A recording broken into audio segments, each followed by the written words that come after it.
everyone, this is Stephanie from the Freeport Community Library. I'll be doing another book recommendation, and the book I'll be talking about today is Neil Gaiman's fantasy novel, NEVERWHERE.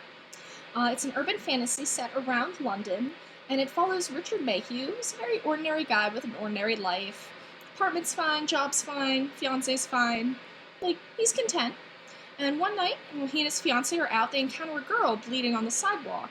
And the weird thing is, his fiancée doesn't seem to be able to notice the girl.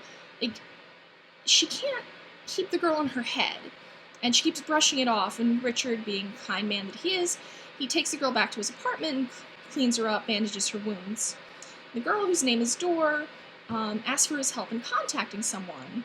And while she's there, this kind of creepy duo comes looking for her, and he brushes them off. But ultimately, he's able to get her in contact with this enigmatic marquis, who takes her where she needs to go. It was weird, but it's over. But it's not. Because in the next few days, Richard realizes that people aren't able to notice him any longer. They won't see him when he's in the room with them. His job doesn't recognize that he's still coming there. His landlord starts showing off his apartment to other renters. His ATM card no longer works. It's like he's ceased to exist, but he's still there. Just no one can see him. So obviously this is something to do with Dor. He manages to find her in the place where she went, which is a city beneath London known as London Below. And in asking for her help, she also in turn asks for his to help her on this adventure she is on. And then he realizes just how much danger she's actually in. But this is a great book. I loved it. Richard's very much an everyman. He's the reluctant adventurer type. He didn't want to be here. He was fine minding his own business, and just one act of kindness brought this entire thing on. You empathize with him a lot as he's struggling to make sense of the weirdness that is London Below and the adventure he's on and his fears and the fact that he just wants to get home. It's all he wants. He wants to get home, have his life be like what it was before. But as he's going on these adventures, he starts wondering, will he even be able to do that? He's not going to be the same person he was at the start. So is Richard going to be able to go home again? Who knows? The character of Dor was also great too.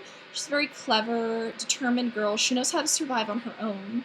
And she is being hunted by the creepy duo of Mr. Croop and Mr. Vandemar, who were hired to kill her family and bring her to their employer. She's not sure why, but as her name implies, she has this special power that lets her create and open doors to anywhere, any place, in any surface. It's a family trait that all the members of her family had, and now she is the last one left, and she's being pursued, and she gets a group together to figure out who was hunting her and why, and who killed her family. The real show stealer of a character is the Marquis de Carabas.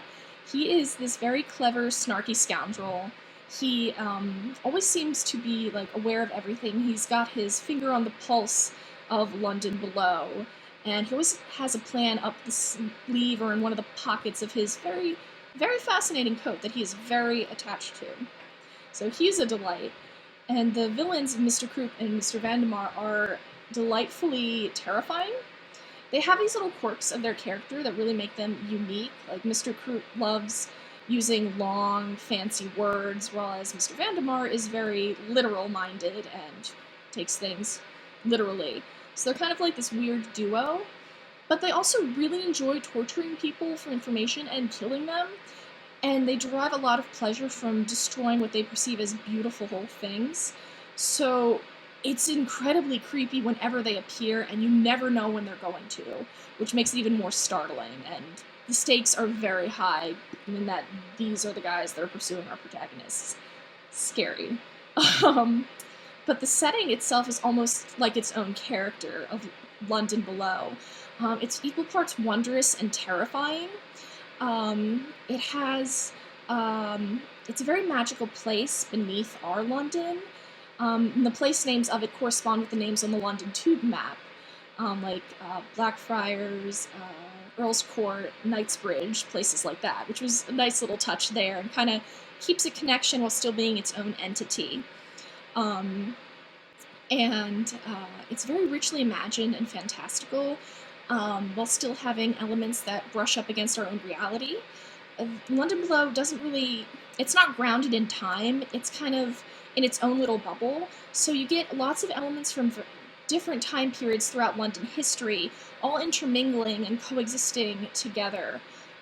It's pretty much of a melting pot as London Above is, just in a very different way, with more magical creatures, angels, vampires, weird creatures, a beast of London. There's a lot there, and it's very full of life and very fascinating to see all the different elements of. Overall, this is a great fantasy. It was my first Neil Gaiman novel that I actually read, and it's actually my favorite of his work that he's done, so it does hold a special place for me. He also wrote a short story sort of sequel about the Marquis, and supposedly he's currently writing a sequel to this now, but we'll see. So if this novel sounds like something you might have fun with, check it out on the Cloud Library. Thanks, and have a good day!